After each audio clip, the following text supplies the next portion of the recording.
You don't want to lose good content. Exactly. You don't want to miss me talking about my nervous wee. Yes, and me talking about my nervous hot chocolate. Oh, hello and welcome back to the final episode of season 2. We'll be taking a bit of a break over the summer period whilst we plan and reconfigure for future seasons. So please do like, subscribe and leave a review or comment with your favourite bits, what you'd like to hear more of and who you'd like to hear from, as we'd love your input for planning future episodes. For today's guest, we have the wonderful Rupert. He's managing director at Biscuit Filmworks, a film production company. And he also happens to be a lover of biscuits, as well as a dad of 2, New Zealand turned Londoner, and recently trying his hand as an amateur gardener. His creative and commercial mastery led him to projects he's contributed to, earning accolades from Cannes Lions, Kinsale, Shots, the Webbies, British Arrows, D&AD and even a BAFTA. And I feel so lucky to have connected with Rupert through the Creative Mentor Network, a London-based charity with a mission to make the creative industries more socio-economically inclusive. This charity holds mentor programs which help young people interested in the creative industries to better understand the types of career paths available to them, so they can make informed decisions about their future. All mentees benefit from access to a wider professional network and are helped to build the soft skills they need to get ahead in the industry. Mentors and the businesses they've come from benefit from a new generation of socio-economically diverse talent, as well as a more inclusive culture and coaching opportunities. I was so pleased to make it onto the programme in the middle of 2020. Amidst the pandemic and during a blurry and turbulent period, the sessions helped me enormously in gaining clarity. Rupert's guidance was interactive, affirming and methodological. He encouraged me, gave me direction and ultimately supported me hugely in starting this podcast. As well as this, the programme encouraged industry exposure, and so I got to attend a behind-the-scenes filming day and work as a runner. It involved dinosaurs and golf buggies. Super fun. The network also allowed me to connect with various creatives across the board, an invaluable resource when footing into the industry. Mentors and mentees interested in learning more, you can check out the website in the show notes. So, for today's conversation, Rupert and I discussed mentorship, as well as a whole host of interesting topics, from seeing parents as demigods, what we think of actual God, to wellness strategies he's implemented and how they support him with creative thinking, as well as what creativity actually means and whether it's something all of us can identify with. As Rupert's been exercising his foodie muscle over the last few months, there's also some top-tier barbecue inspiration in here for vegans and non-vegans alike. So do listen to the end if you want to impress your barbecue guests this summer, or to hear me try to convince Rupert that God does exist. Okay, let's do this. Yeah, I thought it'd be nice to have a bit of a conversation about mentorship. I think that's a lovely thing to talk about. Yes, I think that it is something that I haven't formally had prior to you, prior to the Creative Mentor Network. Yeah. And it was so helpful for me. And I definitely want to shout out, obviously, the Creative Mentor Network for setting it up and just getting sort of more people aware that this is something that they can do. I mean, I didn't even think, oh yeah, I could like ask somebody to be my mentor. And I feel that, you know, it's I mean, for me, it was obviously, you know, a great way to get my ideas together. And, you know, you helped me massively to structure my whole life because I basically had loads of random ideas, and I think through our conversations we sort of broke it down and realized, okay, the podcast is what to work on, and we put those kind of goals in place and work towards weekly targets, and that ended up in this podcast, which is cool. So yeah, I guess the first thing, as my mentor, and maybe there's other people out there who have a set of skills and, you know, want to help people in some way, did it benefit you in any way? Why would you even want to spend that time to support someone, I guess? Yeah, yeah, it really, really did. And I think that I think a lot of the time, and not just for me, I think for people who are mentoring, it does a few things really for the mentor. It's sort of somewhere where we get to stop and think and not be so focused on the thing that we're doing, which is something that we all need to find ways to do, right? Like, especially in the last year of a global pandemic, I think that people have found that they need to find ways to break out from the whatever it is that they're constantly thinking about. So whether that's running or mentoring or just finding a way to switch off or reading with your kids or whatever, in order for us to be efficient in anything that we do, we need to be able to break up our thought process from the things we feel like we should be thinking about. Definitely. Right? Yes. Yeah, so there's that for one. And then I think one of the other things that was really fulfilling and good about it is it makes you stop and think about goal setting for yourself, because we never stop doing that. Ever. Yes. And I think that's one of the things that when I was in my 20s, I didn't think very much about other people. Like I had empathy. I wasn't a complete narcissist. I didn't really think that much about what Rupert's come to confess his but I didn't really think that much about what people older than me were trying to achieve and what they were doing.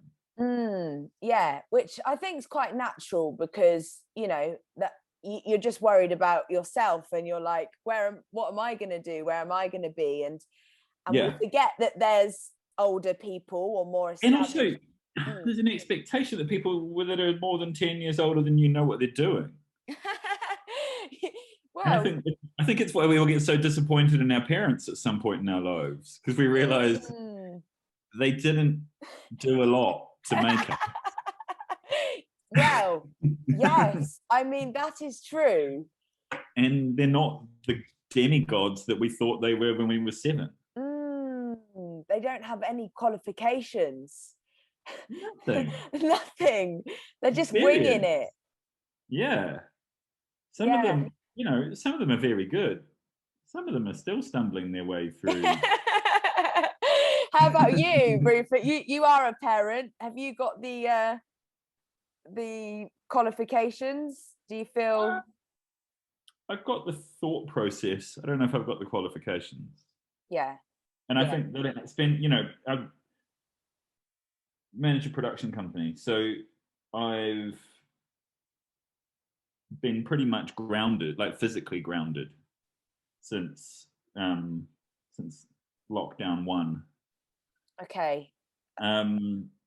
Whereas I was traveling a lot before that. So what has happened is it's meant that I've spent a lot more time with my family than I ever had. And it's been great. Yes.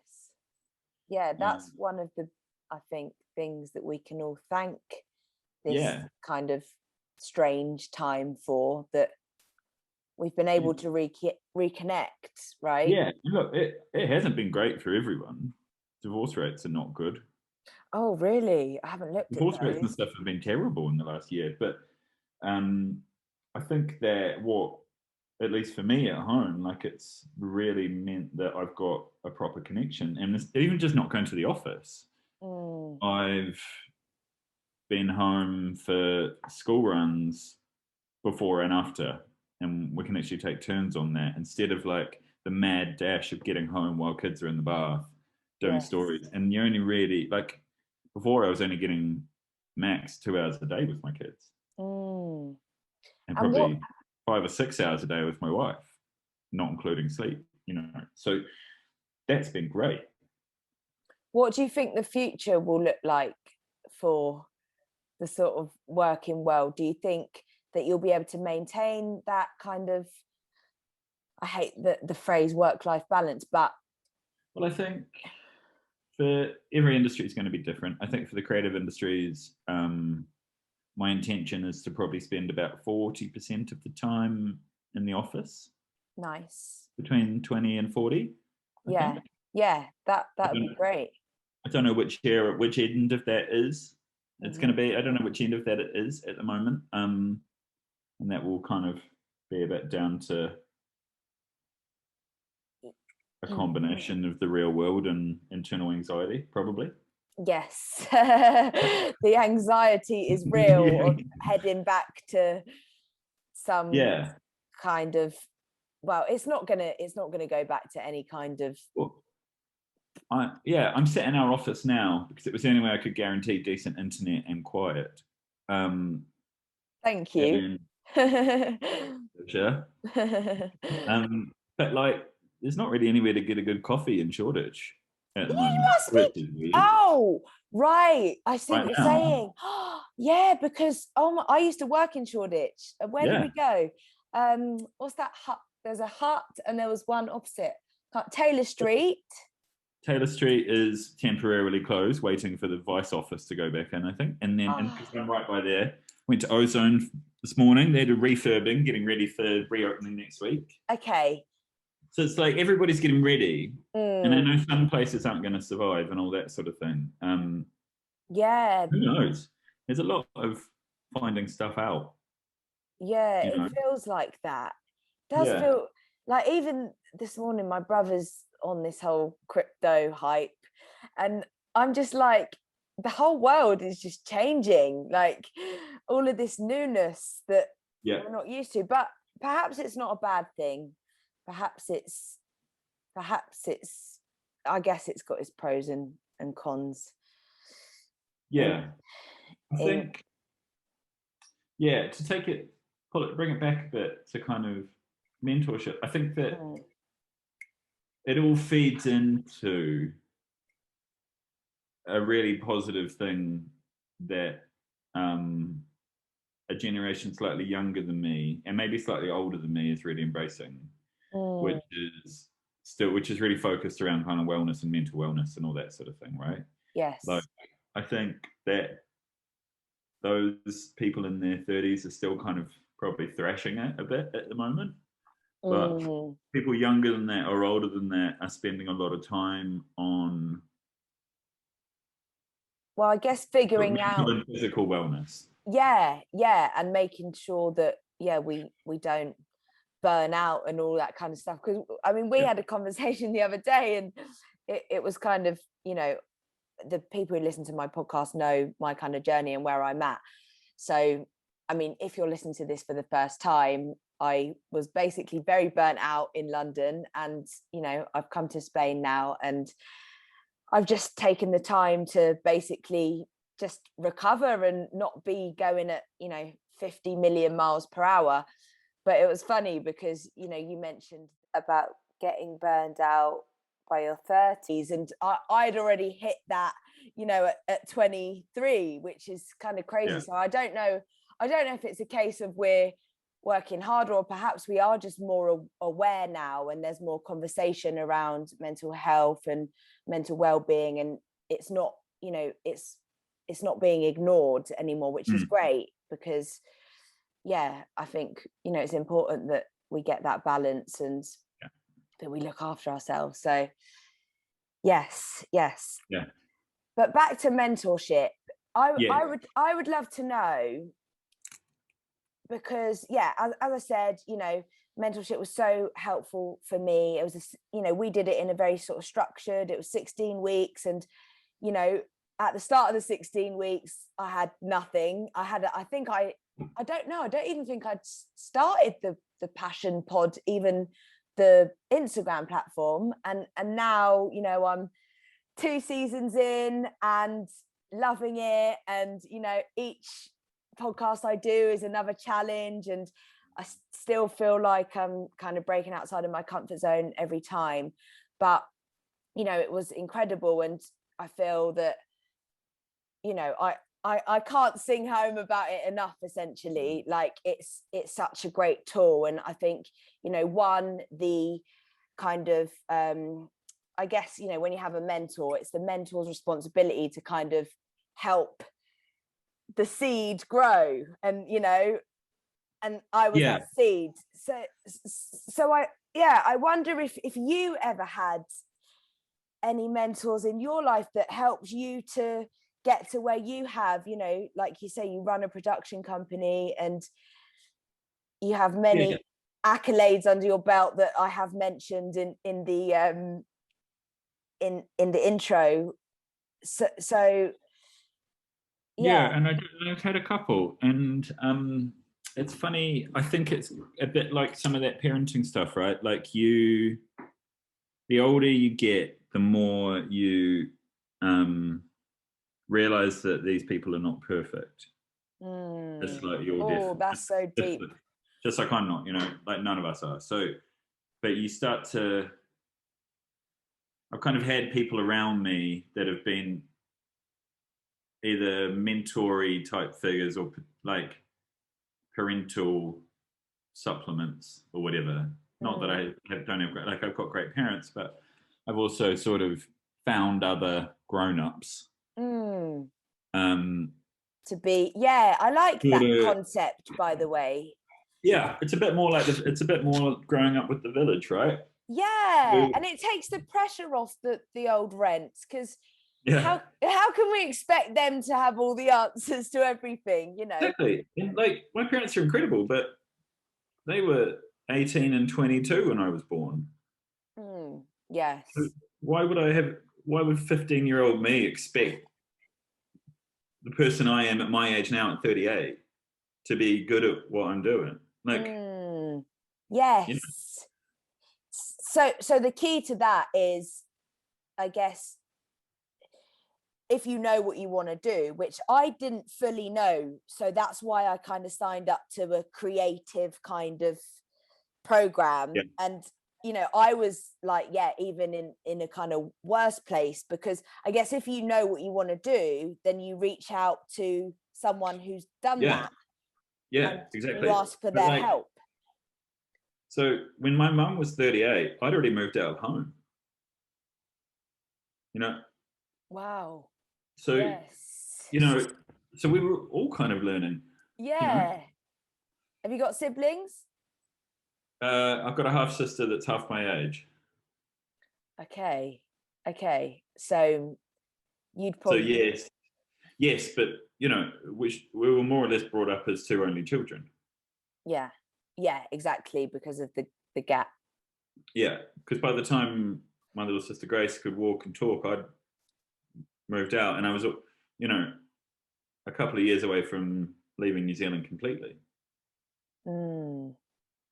Yeah. Moving to London. So, and that's a big move. What spurred that on?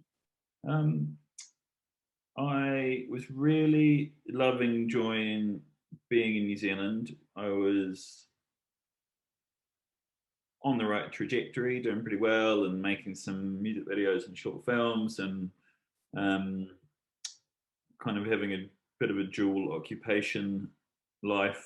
And I was running restaurants as well, and I sort of had the option of going either way, more into sort of film related production world or kind of hospitality world.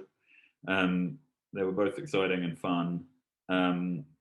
And I wanted to have a crack at living in London. I liked the idea of living somewhere where I didn't know anyone, instead of living somewhere where it might take half an hour to walk down the street because you run into so many people. Yeah, that's funny because that was my plan coming to Spain, and I live in a tiny little village now, and within 6 months I'm friends with everyone and their cat and their cat's son. So now but it is nice to sort of start afresh in some sense. Yeah, and it is. I kind of wanted. I didn't want to live in New Zealand the whole time and not have done it as well. Like not have tried living in a proper city. What's the capital of New Zealand?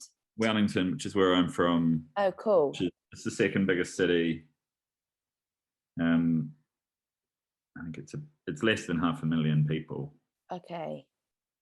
Yeah, that's small. Yeah. For a big city. Yeah, it's like an internationally known city, and it's still not that many people, but there's an amazing quality of life.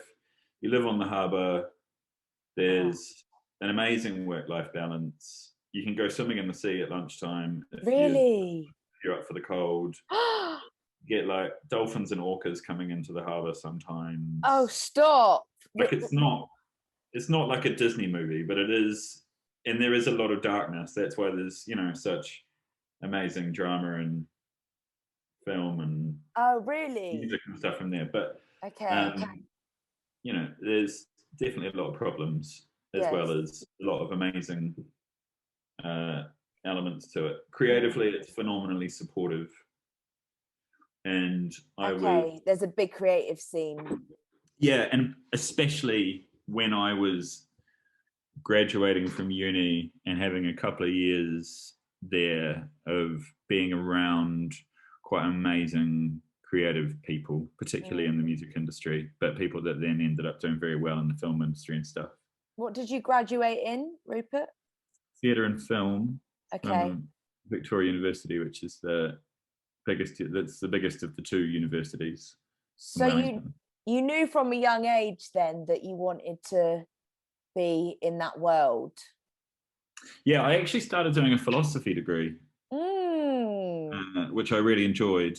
Yes. And through classic 19-year-old slightly inebriated laziness, I couldn't be bothered walking from the theatre department, which was way over one side of the uni, all the way over to the philosophy department, which was like a 15-minute walk, and then you had to walk back up the hill afterwards. So I did my first year philosophy papers and then transferred to film, which didn't have any first year papers. You had to sort of do a few other things, and then I could basically just not leave the building. I mean, I was in. That's so ideal. That's exactly what my course was. I lived on my campus. It was great. I used to wake up at like 5 to 9 and roll out of my bed to my lecture hall. Yeah, it was really fun, and it was an amazing bunch of people, and a bunch of people that some of us went off and started working in kind of music videos and stuff together. And then another core group of some of my best friends formed a theatre collective and did really well and put on a lot of work, and some of them amazing careers in theatre since. Amazing. Yeah. And how Wellington at that point was I was slightly younger than the more famous contemporaries that were there at the same time. Like Taika Waititi was sort of coming through, and we were always in the final of short film competitions again, always losing. Really? We'd normally sort of all come in the top 4, and he'd win, and we'd be jerking it out for who was going to come second, third, and fourth. And then I went to school with Brett McKenzie, who's in Flight of the Conchords and ended up winning an Oscar and all sorts of things. So he was in a funny reggae band called the Black Seeds, which is still going. Oh, that's cool. And stuff. So it was like this it was just a really supportive community of people that were in bands would jump around and play in different bands. I think partially because it was a bit of a jamming with each other and making stuff they liked, but also, you know, you could probably make a bit more money if you were playing in one band this week, another band next week, and there was only a certain number of venues. All those things combined, it was just a really, really fun. Yeah, it sounds like they really, there's a real kind of, encouraging creative community, because it's funny because I think about that word a lot now, creativity, because like I never used to consider myself as a creative, right? And now I'm starting to realize that I do think that it is more to do with perhaps where I was brought up in a gorgeous place, the Isle of Wight, right? But I don't think there's the same access to those kinds of communities and people. And I guess, you know, obviously cities are known to have more access to this, you know, these kinds of environments. So, and I know that is one of your kind of passions, right? To sort of help more people who don't have the access to get into those industries. So I wonder if you have any advice for, you know, maybe young people that like, perhaps like my dream as a young person was to be on telly, like that was my dream, but I had absolutely no idea or resources or, you know, anything to know how to go about doing that, right? And so, you know, I think I actually remember I went to Australia, and this was when I was trying to pick what am I going to study at uni. I knew I needed to get off the island in order to get any kind of career for myself. And so I went to Australia, and I remember typing in like high paying creative jobs because I knew I needed money to survive. And then it said marketing, and I didn't know what marketing meant. But I was like, well, that sounds good. It's creative and I'll make money. And, you know, I studied that, and it is a super creative job, but I actually ended up more in the sales side of things because I guess that's where I earned more money, and sold my soul for sales. But that's where you've got the gift of the gab, and that's where people end up quite often. Yeah. Is that the kind of, that's what I'm starting to realize, that's where it ends up heading if you've got the gift of the gab. And perhaps, if you're creative and well spoken and I definitely don't have that. You know, like not in like, not in like, you know, you sound like you know what you're talking English about. way. Not in Queen's English. You sound like you know what you're talking about. It doesn't matter what intonations you use. You know what I mean? doesn't matter. Yeah. I often get Essex somehow. I'm not from Essex, but there we go. Yeah, well, you know, it's like you've got a confidence in the way that you talk, which draws people in, right? Perhaps. And I think that if you've got that skill, which normally is something that everyone around you knows whether you've got by the time you're like 16 and you stop being a gawky teenager. And like if you've got that and you're creative, if you work in the like the commercial side of the creative industries, that is somewhere that you'll end up. And actually that's probably quite good, because then you kind of get the best of both. You're working to your advantage.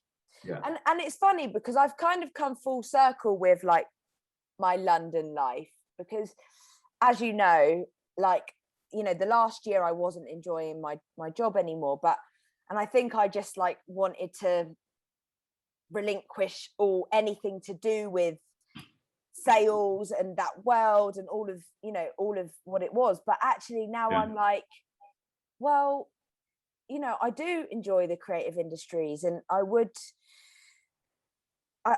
to be a part of that, and perhaps I am not the actual create, what is the creative, the person that I guess is behind the camera or behind the code if it's tech? I think it's such a confusing word, creative, because I think we're all creative. Like, I don't want to sort of band myself as not, because we are. Yeah, of course. I started listening to audiobooks more than I ever have, because it was in my sort of wellness. I've been running.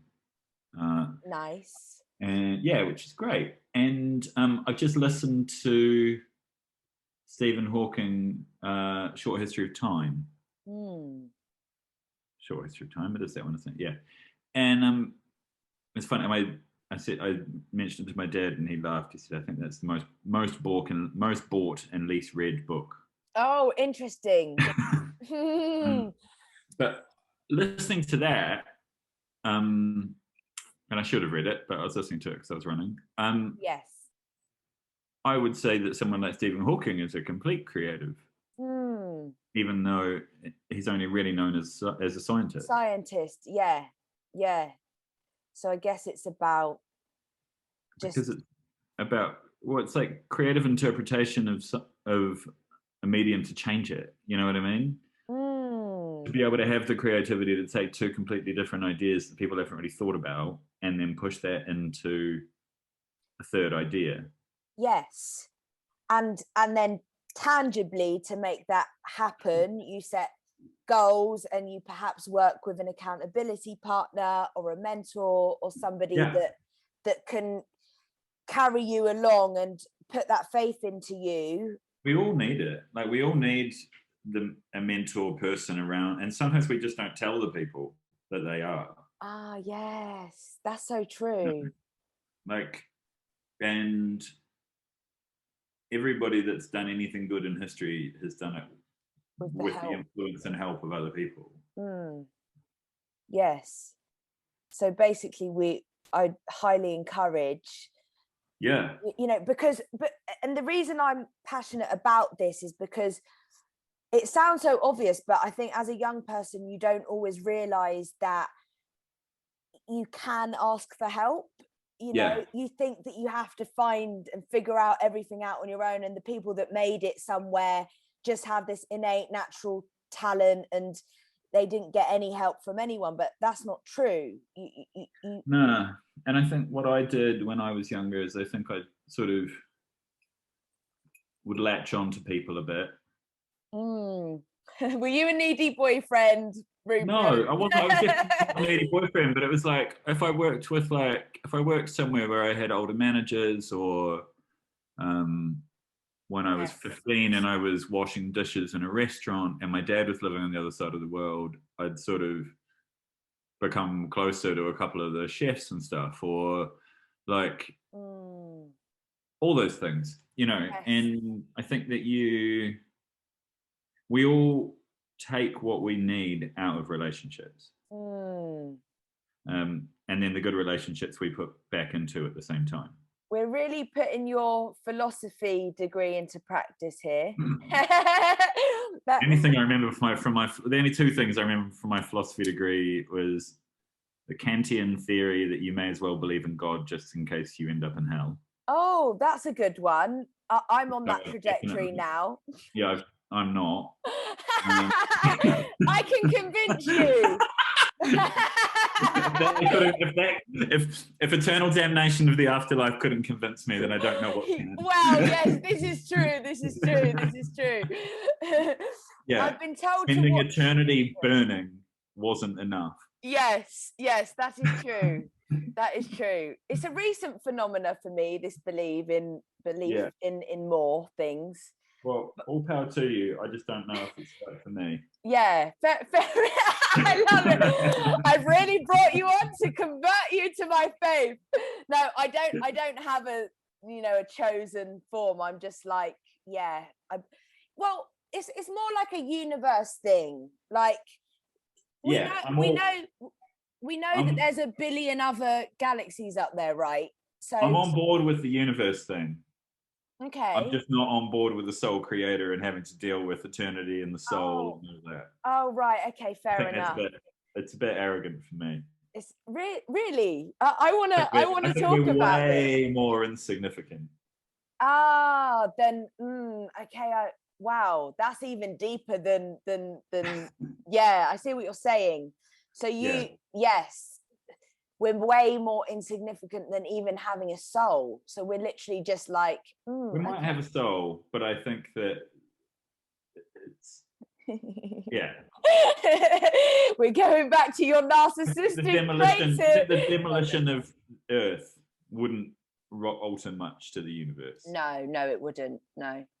Yes, that's true. But that's why, yeah. Because it's going to happen at some point anyway. Yes, but we are all we are all connected. I feel that, and like what you said about the chefs, like you met those chefs, I believe, for a reason, and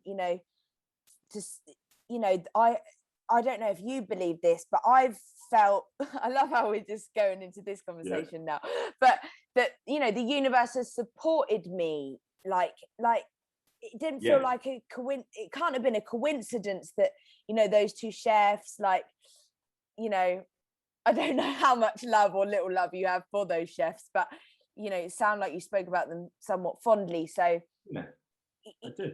Yeah, yeah, and it that can't be chance. Like, but I see what you mean. Yeah, it's not. I think that in order for us to be emotionally stable and happy, we go through a lot of different versions of what we're talking about, right? So yes, we need to, I think that human consciousness needs to believe in things. Yes. Whether it's a religious text, whether that's an emotional feeling. Like, I need to believe in love. Yes. And I need to believe in the common good. Yes. And I need to believe that people are inherently good. Yeah, we've got into that, haven't we, before? I remember. Yeah. I think people are easily manipulated. Yes. Not be good, but I think in general they are good, right? Yes, totally. And whatever we want to call that is what we call it. If you want to call that Buddhism, you can call it Buddhism. Yes. Yeah. Yes. And different people react very well to having different rules around things. True. And others don't so much. Yeah, that's true, because I'm actually not one to prescribe to like the rules, like that makes me feel caged, and that's why I think previously I didn't believe in anything, because I grew up with that background. To some degree. And some people, everybody finds it in different ways, right? So to take it back on that creative level, like some of the most amazing painters have been deeply religious, some haven't. That doesn't make one of them a better or not painter. And ultimately, it's like what you said there, whatever makes you be able to navigate this crazy existence, all power to you, right? Like it doesn't actually, I don't mind whether you don't believe. And no, and some of my favorite people believe. Yes, and I'm sure you have these amazing enlightening conversations with people because they're putting their own element on it. That's sort of I guess part of why I'm a bit nervous about the whole world and its sort of creation of social media echo chambers over the last couple of years. That the more algorithms change things to make it so we only hear the people we want to hear that are like us. Yes. The less open we are to different ideas and something interesting. Yes, this is very true. And it is, Yeah. How do we tackle that? Like, obviously, big tech, but on an individual level, I guess you literally have to actually this reminds me, so this is how bad the internet is, right? I remember I got into a debate with some guy here about whether dairy is good for you or not, and in my head, like that is totally obvious now that it's not, right? Like, because I consume so much media, well, or did at least consume a lot of media around veganism and vegetarianism, because I was for 2 years, and so we put it to the test of Google, and his Google, we typed in exactly the same things. Is dairy good for you? His Google came up with things that supported his argument that it is good for you, and mine came up with articles that supported that it isn't, and we were like, the algorithms have started to change things. Yeah. So even you think that like the top articles are the top. Were you in different countries then as well? We were in the same country, in the same room. Whoa. Oh no, that's scary, isn't it? So it's real. So the answer is no. No. Okay. No. Save the cows. Save the cows. Save the goats. Save the sheep. It's funny because I just had a real moral, like I stood in a shop there for about 15 minutes before this call because I really fancy some Greek yogurt. Like, I'm sick of Alpro soya. I found Oatly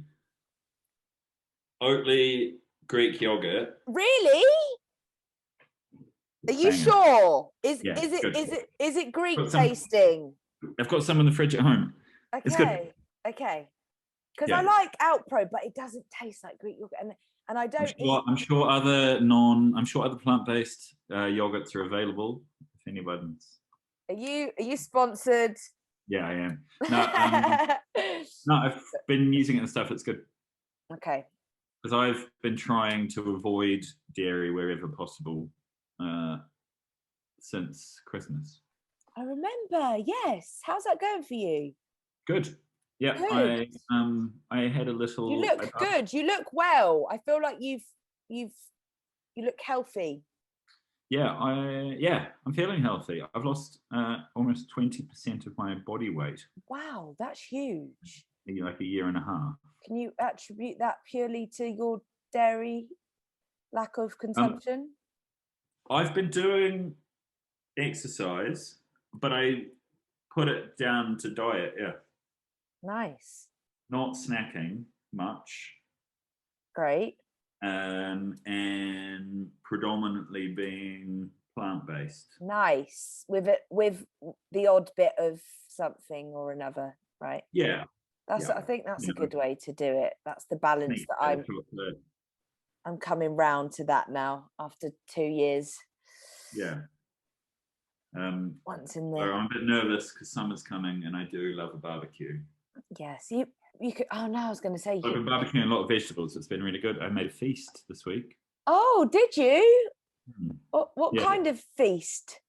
It was all like kind of courgette and peppers. It was like Middle Eastern vibes. I made a little like tomato stew in a pan on the smoke and the fire. Made like a burnt red onion salad, which was really good. Wow! Because as well, you must be somewhat passionate about food, hospitality, right? Nice. Yeah. Getting really into just doing baked potatoes on the side of the embers. Oh, how does that work? Just wrap them in tinfoil and sort of put them on the edge of the fire. It's just like a baked potato in the oven, but you cook it for an hour. Oh, nice. Before the barbecue. Have you ever done that with an aubergine? Yeah, it's really good. Baba ganoush. Mix in some tahini and your Greek yogurt. You know what my biggest failure of the whole pandemic has been? Is I still can't make decent hummus. You haven't tried? Everyone else, like mastered sourdough. Yeah. Everything. Banana bread. Hummus. Banana bread I already had. It's easy. Yeah, but I'm shit at it. Chickpeas. Where are you going wrong? It's so I don't know, something wrong. Garlic, chickpeas. I'm just gonna buy it. No. Garlic, chickpeas, olive oil, Salt, lemon. I'm aware of the ingredients. It's okay. And I'm a good cook. It's the quality. You're not getting the. Are you getting the top quality olive oil? I'm using top quality everything. Maybe my tahini's a bit too earthy. Oh, you need a runny tahini. Well, In fact, oh no, I've just finished my tahini. There's a specific tahini that does the job. You need to go to an Arabic shop. So my 4-year-old daughter is pretty much a hummus aficionado. Okay, nice. For 12 problems. And she told me that my hummus is crap. It's bad. Crap. She actually said it's really crap. God, this is the thing with 4-year-olds. They're honest. Well, to the point. I think she's going to be my next mentor. Yeah, totally. Oh, well, yeah, does that work? Yeah, I guess that works as well. Like in a way. The smartest person in the room, no matter what. So yeah. Nice. Okay. Cool. Yes, I feel like we've gone all places, which is great. Yeah, I'm happy with it. But I just wonder if you want to touch on anything around, because obviously your career in the advertising film kind of industry, maybe there's people listening who, when they grow up, they want to be like you. Any tips, advice for those people specifically? Yeah, I think don't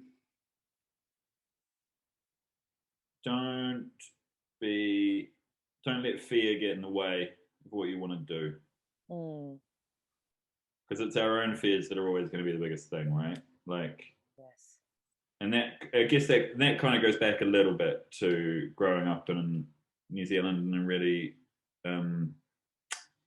exciting and comforting kind of creative place. So one of the advantages that I had was I was in a community where if you failed, it wasn't going to be that bad. And I think that is a good mindset to have, regardless of what your actual situation is. Like, if you try really hard and you follow your instincts, then you can quite often fail up as opposed to failing down. I like that.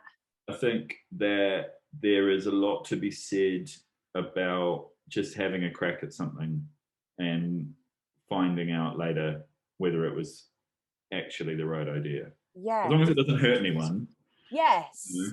Harm theory. There's another philosophical, political kind of. So. Yes.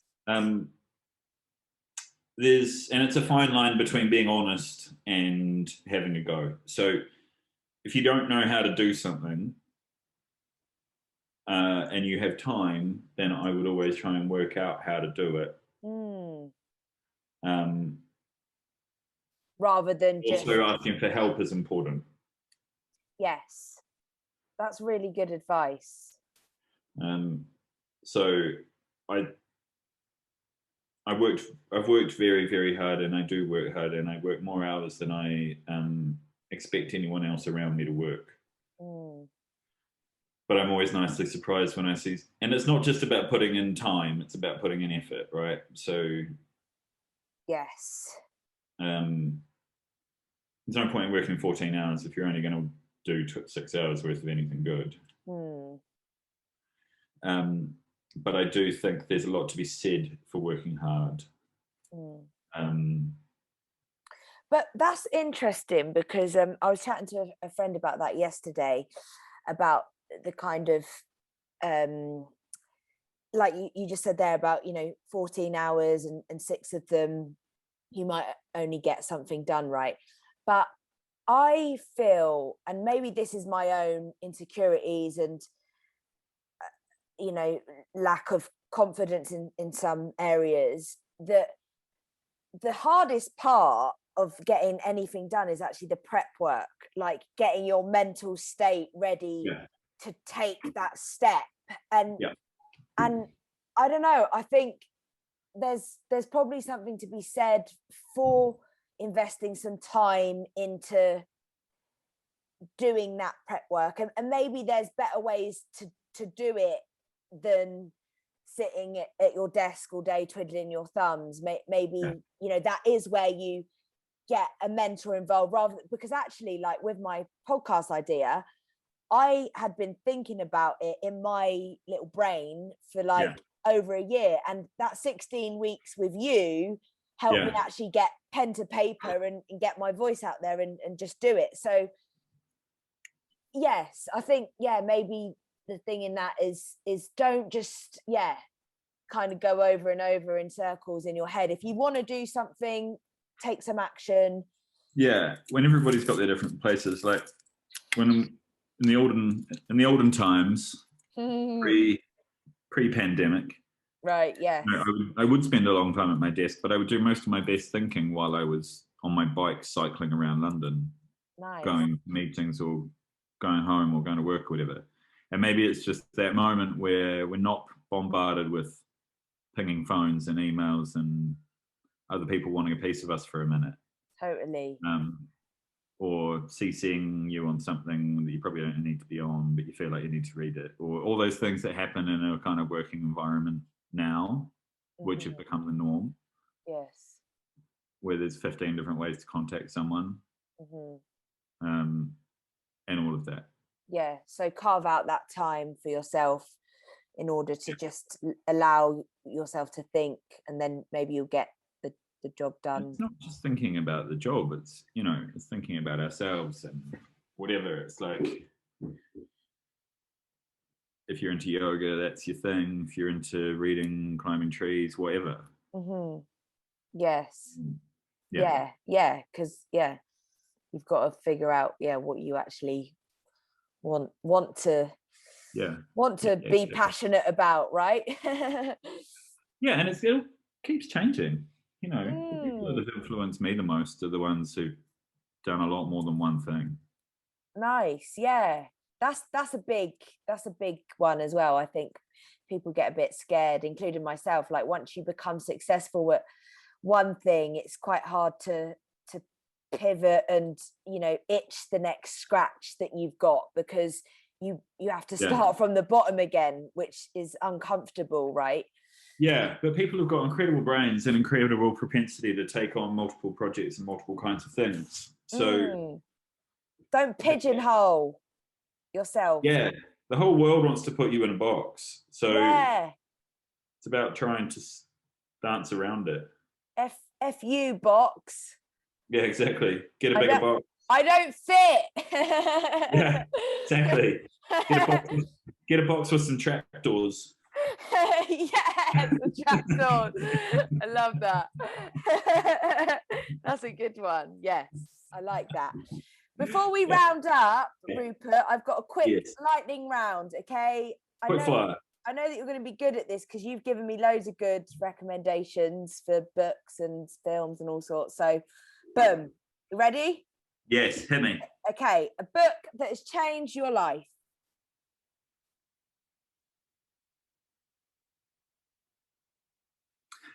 Kitchen Confidential by Anthony Bourdain. A snack which lights you up. Hummus, when you get it right. Sesame snacks. Oh, I love them. So old school. Sesame snaps. Yeah. Yes. So good. I forgot they even existed. Nice. A film that sparks joy. Dr. Strangelove. Dr. Strangelove. Not heard of that, but cool. One piece of advice you wish you were given 10 years ago. You kind of, I don't know. I'll let you think.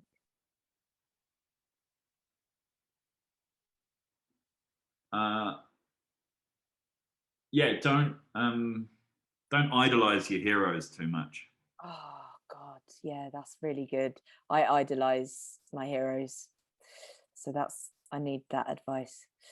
Okay, and your happy place, where is it? My happy place is a beach near Wellington called Princess Bay, which is surrounded by rocks, and it's got the coldest water that you've ever Oh, swum in, and seaweed everywhere, and beautiful clear water, and that's my happy place. lovely. Bit of Wim Hof method in that beach. Exactly. Nice. And this is something that I've introduced for season 2, which actually you are the last episode of season 2. So it is, I want the guests, you to get something out of this conversation, hopefully. So I'd like you to make a passion pledge, which essentially is something that you are putting out there to the world that you're going to start working on, or maybe including more of it in your life.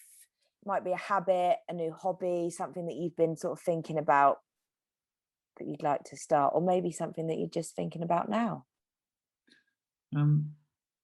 I've sort of started it a little bit, but spending more time gardening. Nice. What have you been gardening? Fruit and some vegetables and flowers and stuff. It's something I want to learn more about and do more of, and feels very fulfilling, and also very grounding, in that, a frost or heavy rain can mess it all up, and I quite like the going full circle back to the insignificance of us. Yes. That I like how small it makes me feel. Okay, I love that. And it kind of is in theme, because you kind of are mentoring that little seed to some degree. Maybe it's mentoring me. Maybe it is. Yes. Amazing. Keep Some up the weird gardening. Yeah. Keep up the gardening. Keep up the gardening. Great. Yeah. And where can people find you? Is there, yeah. As far as in sort of in the digital world, not your address. Physical world, you can find me in London most of the time. Yes. In the digital world, LinkedIn is probably the best way to find me professionally. Great. As far as I know, I'm the only person with my name on there, so it shouldn't be hard. Rupert Reynolds McLean. Yeah. Brilliant. I'm the only one in the world with my name. In the world? I think so, yeah. Wow. That must make you feel pretty special, no? Yeah, I haven't found another one. Yeah, I mean, it's a very unique versions name. of me. Yeah, there's a few versions of me with different spelling. Okay. But it's all me. Like, they're all actually me. There's people who just put it with the wrong spelling on the internet. Oh, have they? That's annoying. Keeps people on their toes. Keeps it funky fresh. Yeah, exactly. Yeah, it's like the Google search. Yeah, so yeah. You never know what you might find. Yeah. Okay, well, I'll pop your LinkedIn in. And is there anything else that you wanted to sort of say? Thank you. Oh, thank you. So thank you. I got a hell of a lot out of mentoring you, and it was a perfect time in the world for me to spend some time thinking about others, and it was really helpful mentally to me and the people around me that I was having those conversations and thinking about how I could help you, I think. Amazing. And thank you also, because I didn't even mention, but I got to come along to something pretty unique and cool. I tell all my friends, I'm like, I was on set for dinosaurs, and you got to see an empty paddock. You got to see an empty field that we added lots of dinosaurs to later. That really opened my eyes up to like how it all works. And I got to drive around in a golf buggy. Yeah. And I spilled coffee all over myself. Yes. And the glamour. All of the the glamour, exactly. Yeah, it was cool. I really did enjoy that day. Like, yeah. I'm really glad you could come. Apart from the fact that I just tell people this for the lulz, I brought along loads of biscuits because Rupert's agency is called Biscuit, and I thought it would be nice. But then I kind of realised that, I don't know, sometimes I think I do these things sometimes and I think, are people going to think I'm weird if I just get out a load of biscuits? So anyway, it didn't feel right. So on the train home, I ate most of 840 biscuits. Yeah, many packs of jammy dodgers and hobnobs. And I'm a massive hobnob fan as well. Thank you so much for listening to this episode with Rupert, and for hopefully following us along for season 1 and 2. And yeah, we're actually wrapping up now for season 2, and we will probably not be back for a few months whilst we re-plan and rejig for season 3. So I just wanted to say such a huge thank you for tuning in, and we would love to hear from you, to hear your feedback, your comments. We're on YouTube and also Spotify, Apple, wherever you're listening to this. So it would be great to have a review from you as well. And yeah, thank you so much for your ears, and I can't wait to come back with even better content and more to share with you next season. So until then, take care, look after yourself, keep following your passions, and we'll see you soon. Bye bye.